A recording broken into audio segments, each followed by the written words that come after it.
नमस्कार, मी प्रथमेश मोरे पुढारी न्यूजमध्ये आपलं स्वागत करतो। अयोध्या 22 जानेवारी 2024 म्हणजेच उद्याचा सोमवारचा दिवस अवघ्या जगातील हिंदूंच्या मनात श्रद्धास्थानी असणाऱ्या श्री प्रभू रामाच्या मंदिरात प्रतिष्ठापनेचा सोहळा उद्या पार पडतोय। हाच दिवस उजाडला, हा सोहळा उद्या होतोय। त्याच अयोध्या नगरीमध्ये 6 डिसेंबर 1992 रोजी वेगळंच काहीतरी घडलं होतं। बाबरी मस्जिद ही कारसेवकांनी पाडलेली होती। तो दिवस मंदिरात श्रीराम प्रतिष्ठापना होत असताना आठवला जाणारच। त्याच दिवसाचं मराठी पत्रकारितेसाठी देखील आणखी एक महत्त्व म्हणजे फक्त आणि फक्त पुढारी दैनिकानं बाबरी पाडतानाचा तो ऐतिहासिक क्षण कॅमेऱ्यात टिपला आणि मराठी दैनिक पुढारीमध्ये प्रकाशित देखील केला। त्यावेळी बाबरी पाडतानाचा दैनिक पुढारी ऑन फील्ड साक्षीदार होता। तिथं दैनिक पुढारीचे ज्येष्ठ पत्रकार उदय तानपाटक सर हे प्रत्यक्षात साक्षीदार होते। त्यांच्याच शब्दामध्ये थेट समजून घेऊयात नेमकी घटना त्या दिवशी काय घडली होती, तो थरार आणि त्या दिवशी जे घडलं ते जसंच्या तसं। उदय तानपाटक सर, पुढारी न्यूजवरती तुमचं स्वागत आहे। ज्या दिवशी बाबरी पडली म्हणजे 6 डिसेंबर 1992 चा दिवस, त्या दिवशी तुम्ही प्रत्यक्षात तिथे होता। नेमकं काय घडलं होतं? इथून 1 तारखेला मी लखनौला पोहोचलो होतो। आमचे जे मुख्य संपादक आहेत प्रताप सिंग जाधव, त्यांनी मला सांगितलं की तुम्ही अयोध्येला निघा। आणि हे त्यावेळी मराठी वृत्तपत्र, तेही त्यावेळी एका प्रादेशिक भागापुरतं असलेलं, तेव्हा इतक्या पुढारच्या आवृत्त्या नव्हत्या, मुंबईत तर नव्हती तेव्हा, बाकी ठिकाणी होत्या। तर त्यावेळी त्यांनी मला सांगितलं की तुम्ही आता इथून ताबडतोब ही दूरदृष्टी त्यांची होती की तुम्ही अयोध्येला जा म्हणून त्यांनी सांगितलं मला। मी निघालो। आता बुकिंगचा प्रश्न होता, रेल्वेच्या बुकिंगचा। रेल्वेचं बुकिंग मिळेना। अर्थात तेव्हा संपूर्ण देशभर वातावरण जे राममय झालं होतं, कारसेवक सगळीकडून निघाले होते आणि मुंबईतून सुद्धा कारसेवकांची एक विशेष गाडी इथून जाणार होती। तर माझे काही संघामधले, भाजपमधले जे कॉन्टॅक्ट्स आहेत त्यांना मी सांगून त्यांच्यासाठीच्या गाडीने मी लखनौपर्यंत पोहोचलो। आणि लखनौमधून तिथे जे तिथलं भाजपचं जे ऑफिस आहे तिथलं त्यावेळेचं, तिथे मी गेलो, काही लोकांना भेटलो तिकडे। आणि विनय कटियार हा तेव्हा तरुण होता एकदम, त्याची माझी एकाने ओळख करून दिली। आणि मग त्याला मी सांगितलं की मला कल्याण सिंगांची मुलाखत हवी आहे। तो मला भाजपच्या कार्यालयामध्ये ते कलराज मिश्र बसले होते, कलराज मिश्रांना त्यांनी माझी ओळख करून दिली। आणि कलराजजींनी फोनवर त्यावेळेचे जे मुख्यमंत्री होते कल्याण सिंग, त्यांचं माझं बोलणं करून दिलं आणि ती मुलाखत आम्ही पहिल्यांदा पुढारीमध्ये पब्लिश केली। एकूणच सगळं वातावरण जे होतं त्यावेळी खूप असं भारलेलं वातावरण होतं, जसं आत्ता आहे तसं त्यावेळी होतं। फक्त त्यावेळी काय होतं की तेव्हा एक वास्तू पाडायची आणि तिथे मंदिर उभारायचं, हा तेव्हाचा विषय होता। आता जे बांधलेलं आहे ते गर्वाने लोकांना सांगणं, असा तो आत्ताचं हे आहे। परंतु तेव्हा लखनौमधून जी मुलाखत आम्ही पब्लिश केली की कारसेवकांना आम्ही गोळ्या झाडणार नाही, आणि ते नंतर खरं ठरलं की त्यावेळी तिथल्या सरकारने कारसेवकांना गोळ्या झाडल्या नाहीत। आणि तिथून मग मी लखनौवरून फैजाबादला पोहोचलो। आणि फैजाबादला तिथे शान-ए अवध आणि तिरुपती अशी 2 हॉटेल्स आहेत। त्याच्या आधीची जेवढी आंदोलनं झाली अयोध्येमध्ये, मग ती ताला तोडो असेल किंवा आधीची कारसेवा 90ची असेल, त्या प्रत्येक वेळी त्यावेळचा मीडिया जो होता तो तिथे कव्हर करायला येत होता। आणि ते सगळे मीडिया पर्सन्स हे त्या हॉटेलवर राहायचे शान-ए अवधला। तर शान-ए अवध आणि तिरुपती ही मीडिया सेंटर झाली होती त्यावेळी। आणि आत्ताही तसंच झालं। BBC सारखे किंवा CNN सारखे जे पत्रकार परदेशी होते ते, आणि जागरण म्हणा किंवा तिथले जे आज नावाचं दैनिक आहे UP मधलं, किंवा अन्य कुठलेही देशभरातले जे दैनिक आहेत इंग्रजी आणि इतर, त्याचे सगळे पत्रकार त्या हॉटेलवर राहिले होते। मी तिकडे गेलो आणि तिथे थांबल्यानंतर सगळं आपल्याला काय चाललंय कळायचं। आणि त्याच्यानंतर 2 तारखेला आम्ही अयोध्येमध्ये जाऊन सगळं फिरायचं ठरवलं मी। तिथे काही लोकांच्या ओळखी झाल्या। तिथलं CTO जे आहे, तेव्हा आजच्यासारखी पत्रकारितेला आत्ता जे इतक्या सुखसुविधा आहेत किंवा सोयी आहेत त्या नव्हत्या। तेव्हा फॅक्सवर बातम्या पाठवाव्या लागायच्या। तेव्हा कम्प्युटर नव्हते, मोबाईल नव्हते, अशा कुठल्याही प्रकारचे साधन नव्हती। फोटोसुद्धा फॅक्सवर, तेही फक्त CTO मधून, सेंट्रल टेलिग्राफ ऑफिसमधून पाठवायला लागायचे आणि ते हाफ टोनवर पाठवायला लागायचे। अशा परिस्थितीमध्ये तिथे जाऊन बातम्या देणं, तिथेच एक प्रेस रूम छोटीशी असायची, मीडिया रूम म्हणजे एक टेबल असायचं, तिकडे बसून तुम्ही लिहायच्या बातम्या आणि त्या फॅक्सवर द्यायचे तिकडे. तर तिथे मी गेलो असताना तिथे एक कारसेवकांचा एक जथा जो होता, तिथे त्यांची माझी संध्याकाळची वेळ होती आणि मी त्यांची ओळख झाली तिकडे माझी. त्याच्यामधला एक जण होता, मध्य प्रदेशचा आमदार होता त्यावेळचा. आणि त्याला मी काही गोष्टी विचारल्या, गप्पा मारता मारता तो म्हणला की अभी आप चलो हमारे साथ, आपको दिखाते हैं क्या होगा कल इधर.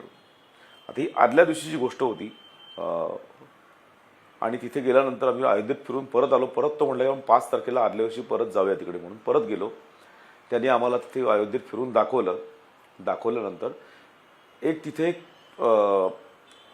धर्मशाळा वजा एक कार्यालय होतं. तिथे रात्री उशिरापर्यंत भाजपचे ज्येष्ठ नेते तिथे बसले होते. हे आम्ही बाहेरून बघितले त्यावेळी मी तिकडे. आणि केवळ ते कारसेवक तिकडचे जे होते ते खूप वरच्या लेवलचे संपर्क असलेले होते.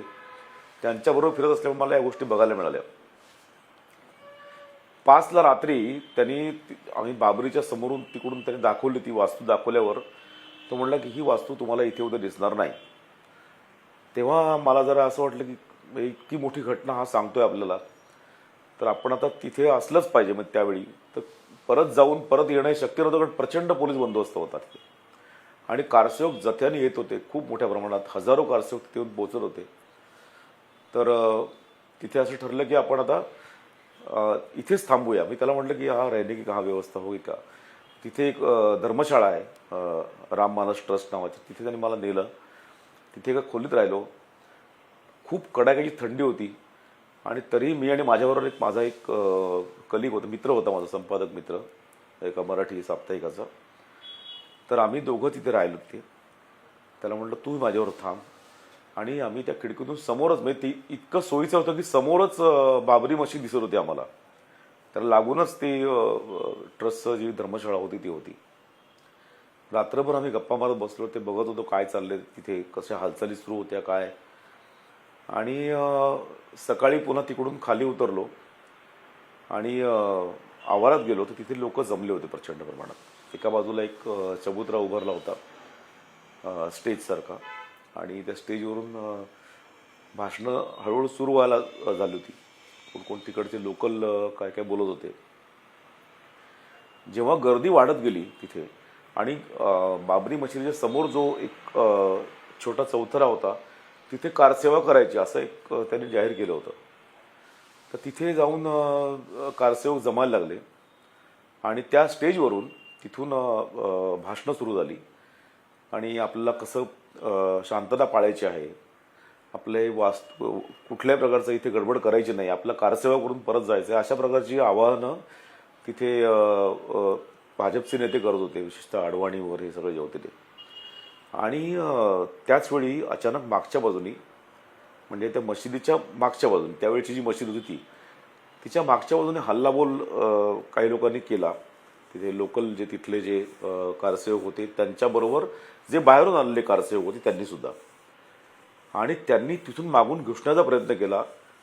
आणि सगळ्यात गंमत सांगतो की तिथे इतकं प्लॅनिंग होतं की मीडियाचे जे लोक होते सगळे, त्यांना सांगितलं की तुम्ही त्या राम मानस ट्रस्टच्या गच्चीवर थांबा, तुम्हाला तिकडून चांगला व्यवस्थित व्ह्यू मिळेल, फोटो काढता येईल तुम्हाला इथून तिकडे. आता हे झाल्यावर मी विचार केला की आपण तिकडे वरती जायचं नाही, आपण इकडेच थांबायचं खाली. त्यामुळे मी त्या गर्दीमध्ये मिसळून फिरत होतो.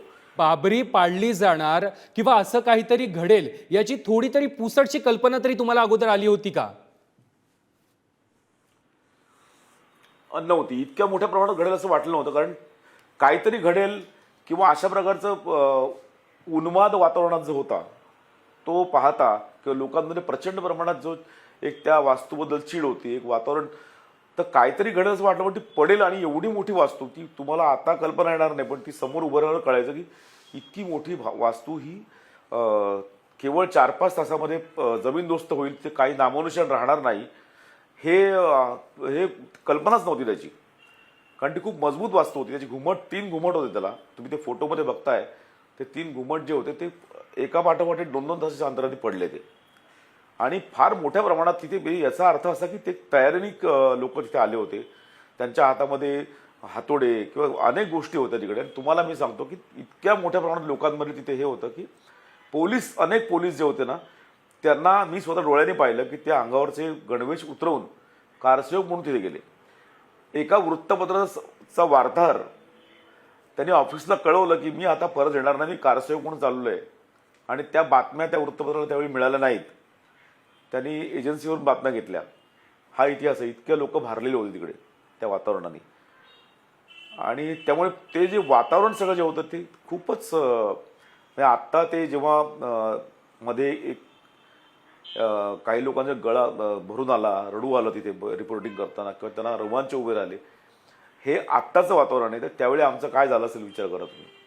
कारण एकीकडे रामधून लोक म्हणतात, एक छोटंसं टेकडीवजा एक ठिकाण होतं, तिथे लाखो लोक बसून रामधून म्हणतायत आणि बाबरीचं पाडणं चाललेलं आहे एकीकडे.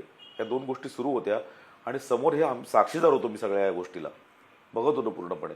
सर मला तेच पहिला विचारायचं पहिला होतं गुण की पडला. बाबरी पडतानाचं छायाचित्र तुम्ही टिपलेलं होतं, तो क्षण कसा होता, तो क्षण किती थरारक होता, तो आमच्या प्रेक्षकांना एकदा सांगा. तो थरारक अतिशय तुम्हाला कसं आहे की त्यावेळी तिथल्या पत्रकार आणि एक एक एक विदेशी चॅनलचा एक पत्रकार होता. त्यांनी त्या ट्रस्टच्या गच्चीवरून कारसेवकांना बिस्किटाचे पुढे फेकायला सुरुवात केली. आणि त्यावेळी कारसेवक बिचारे त्यांना काय तसं ते आपल्याला जेला लागले, तर ते त्याचं शूटिंग करायला लागला. त्याला दाखवायचं होतं की हे गरीब लोक आहेत आणि यांना बघा हे यांना अन्न नाही आहे खायला, ते इथे आलेले आहेत असं त्याला दाखवायचं होतं सरण. ते हे पाहिल्यावर तिथे जे विश्व हिंदू परिषद किंवा अन्य लोक जे होते त्यांना ते लक्षात आलं की हा डाव काय चाललाय तो. त्यांनी पत्रकारांवर हल्ला केला, कॅमेरामनना मारलं. ते वरती गच्चीवर जे होते ते सगळ्यांना तिथे मार पडला. अनेकांचे कॅमेरे फुटले, अनेकांचे हातपाय डोकी फुटले, तिकडे अडवून ठेवलं वरती सगळ्यांना. त्यामुळे तिथून ज्यांनी फोटो काढले तेच फोटो खूप कमी लोकांना ती संधी मिळाली फोटो काढायची. तर आपल्याकडे महाराष्ट्रामध्ये मोहन बने होते, त्यांनी तो फोटो काढला होता. आणि इतर जे दैनिकाचे लोकल उत्तर प्रदेशमधले दैनिकाचे लोक त्यांनी ते काढले होते. संध्याकाळी जेव्हा आम्ही तिथे फैजाबादला गेलो आणि मी बातमी फॅक्स करण्याकरता जेव्हा त्या CTOमध्ये गेलो, तर तिथे फोटोग्राफर जे होते ते जखमी अवस्थेत होते, हात मोडलेला, प्लास्टर लावलेलं, कुठे डोक्याला पट्टी मारलेली, पण ते त्यांचे फोटो प्रिंट मारून तिथे आले होते फॅक्स करण्याकरता. तो फॅक्स हाफटोनवर तेव्हा करायला लागायचा. आणि मी रिक्वेस्ट करून त्यांना सांगितलं की आपला एक फोटो मलाही करायचा आहे. तो हे कोणाच्या लक्षात आलं नाही त्यावेळी. आणि त्यांनी ज्यांचं आमचं कुठल्याही प्रकारची स्पर्धा नव्हती अशांनी ती मदत केली त्यावेळी. आणि ते फोटो मी माझ्या ऑफिसला पाठवले होते त्यावेळी. ते नक्कीच सर, तो फोटो पाठवल्यानंतरची प्रोसेस कशी होती? दैनिक पुढारीमध्ये पहिल्यांदा तो फोटो, बाबरी पाडतानाचा फोटो छापला गेला होता, त्यानंतरची ती प्रोसेस कशी होती सगळी? पुढारीमध्ये जेव्हा तो फोटो गेला आणि मी नंतर ते कन्फर्म करण्याकरता आपण कॉपी पाठवली की फोन करतो, तर तिथूनच मी फोन केला ऑफिसला की फोटो मिळाले का. तर तिथे सुद्धा वातावरण इतकं प्रचंड हे होतं की मला आमच्या तिथल्या संपादक लोकांनी सांगितलं, संपादक विभागाची अतिशय सुंदर फोटो आलेले आहेत. आणि तिथे त्यांना प्रचंड आनंद झाला होता की एवढे चांगल्या कॉपी आणि एवढे चांगले फोटो आपल्याला आलेले आहेत. आणि ते फोटो इतर कोणाकडेही नव्हते, ते फक्त पुढारीकडे फोटो होते ते. आणि ते पुढारी दुसऱ्या दिवशी छापले आणि rest of the history. Sir, Babri पडतानाचा तो क्षण, तिथलं वातावरण नेमकं कसं होतं?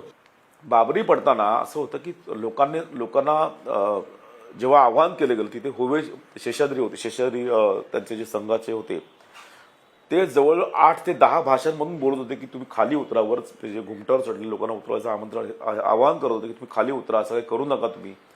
त्याचवेळी साध्वी ऋतंबरांनी तो माईक त्यांच्याकडून काढून घेतला आणि त्यांनी गिरा दो ये मस्जिद वगैरे सुरू केलं. त्यांनी गुलामीच्या सगळ्या साखळ्या तोडून टाका, अतिशय उत्तेजक भाषण सुरू केलं त्यांनी आणि आवाहन सुरू केलं. आणि लोक आणखीन तिथे भडकले, घोषणा सुरू झाल्या आणि मग ते आणखीन लोक तिथे आतमध्ये घुसले. बरं, पोलीस काही करत नव्हते मुळात. खरं तर ते बाबरीला त्यावेळी त्रिस्तरीय सिक्युरिटी होती, सेंट्रल गव्हर्नमेंट, स्टेट गव्हर्नमेंट आणि आणखी त्यांचं राखीव दल होतं. ती सिक्युरिटी भेदून कारसेवक तिकडे जेव्हा घुसतात तेव्हा हे ठरवून झालेलं आहे किंवा अशा कुठल्याही प्रकारचं विरोधच झाला नव्हता तिकडे, कोणी विरोध करायला तयार नव्हतं तिकडे. आणि एका ठिकाणी त्या टेरेसवर बसून ते कोर्टाचे रिसिव्हर जे आहेत ते बसले होते आणि ते चहा पीत शांतपणे सगळं बघत होते तिकडे. तर बाबरी पाडणं ही नियतीने ठरवलं होतं की ते पाडायचं ते, आणि त्याप्रमाणे कारसेवकांनी ती पाडली. आता त्याच्यामध्ये नंतर कोणी पाडली काय पाडली, आपण ते कारसेवकांनी पाडली, देशातल्या रामभक्तांनी पाडली, हे तर नक्की होतं त्याच्यामध्ये. तुम्ही सांगताय त्याप्रमाणे एकंदरीत उन्मादाचं वातावरण, भीतीचं वातावरण असं त्या ठिकाणी होतं. मात्र पत्रकार म्हणून रिपोर्टिंग करत असताना त्याच्यानंतर तुमच्या मनात काही तुम्हाला मी भीती, सांगतो, अशा प्रकारचं काही वातावरण तुमच्या मनात निर्माण झालेलं का? भीती अशी की ज्यावेळी पत्रकारांना मारहाण झाली तिथे, तर मी माझं जे आयडेंटिटी कार्ड होतं पहिले ते आतमध्ये ठेवलं. आता तुम्ही जिथे जाता ना, तिथे अशा ठिकाणी जेव्हा आपण रिपोर्टिंग करतो त्यावेळी आपण फार तिथे आगाऊपणा करून चालत नाही. लोकांमध्ये जाऊन खूपच आपण तिथे वेगळे एकूण वातावरण बघून तिथे वागावं लागतं. मग ते आयकार्ड जेव्हा खिशात ठेवलं आणि पहिल्यांदा मी काय केलं, राम नामाची तिथे एक शाल तिथे मिळायची, ती अंगावर घेतली आणि त्यांच्यातलाच मिळून तिथे चालायला लागून तिकडे. बाबरी जेव्हा पडली तेव्हा तिथून फैजाबाद जे आहे ते 7 किलोमीटर 7-8 किलोमीटरचं अंतर आहे. मग तिकडून अर्थातच चालत जाऊन रस्ते पूर्णपणे कारसेवकांनी बंद केले होते. रस्त्यावर लोक बसले होते, कारण बाहेरून कुठली रसद तिथे येऊ द्यायची नाही, सैन्याला येऊ द्यायचं नाही ठरवलं असल्यामुळे. मग आम्ही चालत निघालो. तर त्या फैजाबाद आणि अयोध्या ह्याच्या बॉर्डरला एक सरकारी कर्मचाऱ्यांची एक वसाहत होती, प्रोफेसर्स कॉलनी म्हणतात त्याला. तिथून म्हटलं निदान फोन करून आपण ऑफिसला सांगावं, प्रायमरी कॉपी द्यावी. म्हणून मी तिथे गेलो, त्या कॉलनीमध्ये गेलो, एका घराची बेल वाजवली आणि बेल वाजवलं. समोर त्यांनी, आता ओळख नाही काय नाही, पण मी त्यांना सांगितलं की मी असं असं मुंबईत आलेलो आहे आणि पत्रकार आहे मी, तर मला याच्याबद्दल तुमचा फोन वापरायचा आहे, मला बातमी द्यायची आहे. ते सुद्धा इतके आनंदामध्ये होते की त्यांनी फोन आणून ठेवला. त्यांनी हे नाही विचारलं की तुम्ही कुठल्या पेपरचे आहात, त्यांना हे माहिती होतं की मी कव्हर करायला इथे आलेलो आहे. त्यांनी सांगितलं बातमी द्या तुम्ही. आणि आज हा विश्वास तुमचा बसणार नाही, कारण त्यांनी फोन समोर आणून ठेवला. लाईटनिंग कॉल तेव्हा मी लावला होता त्यांना. मी ऑफिसला फोन केला, ऑफिसला फोन करून सांगितलं असं झालेलं आहे सगळं, आणि बातमी मी सविस्तर बातमी संध्याकाळी तुम्हाला देतो. हे सांगून त्यांनी मला पेढे दिले वरतून. तिकडे लोक साखर वाटतात, पेढे वाटतात घरातून, कारसेवकांना तिथे काही खायला प्यायला देतात, असं तिकडे एकूण वातावरण होतं. त्याच्यानंतर जे घडलं देशभरात जे होतं ते आम्हाला तिथे कळणं शक्य नव्हतं, कारण त्यावेळी टीव्ही किंवा मीडिया असं काही फार नव्हताच तिकडे. मोबाईल तर काय खूपच कल्पनेत पण नव्हता कोणाच्या. मग तिथे जेव्हा हॉटेलला परत आलो, हॉटेलला परत आल्यानंतर आम्ही तिथून संध्याकाळी बातमी द्यायला म्हणून परत तिथे जेव्हा गेलो, तुम्हाला मगाशी सांगितल्याप्रमाणे फोटोग्राफर्स तिथे होते आलेले आणि आम्ही त्याप्रमाणे ते सगळं केलं. असं ते एकूण पत्रकारितेच्या म्हणून, पत्रकार म्हणून तो जो क्षण होता तो आयुष्यभर न विसरता येणार. काय की एक अशा प्रकारचा इव्हेंट की तो जगाला पूर्णपणे जगाच्या नकाशाचे 2 भाग करेल आणि अशा प्रकार त्याच्या राजकारणावर परिणाम करेल असा तो इव्हेंट होता. अशी ती घटना होती. बाबरी पडणं ही साधी घटना नव्हती. या देशाचा स्वाभिमान किंवा अशा प्रकारचं जे ज्याला आपण हिंदीमध्ये धरोहर म्हणतात, की ती जर तुम्ही पाडाल तर अशा प्रकारचे परिणाम होतील, हे याच्या पुढे लोकांनी धडा घ्यावा अशा प्रकारची ती घटना होती. बाबरी पडणं ही नुसती एक इमारत पाडली किंवा एखादी मशीद पाडली असं एवढं नाही आहे. आणि आता तिथे मंदिर बांधणं हे सुद्धा केवळ एक मंदिर बांधणं असं नाही आहे विषय.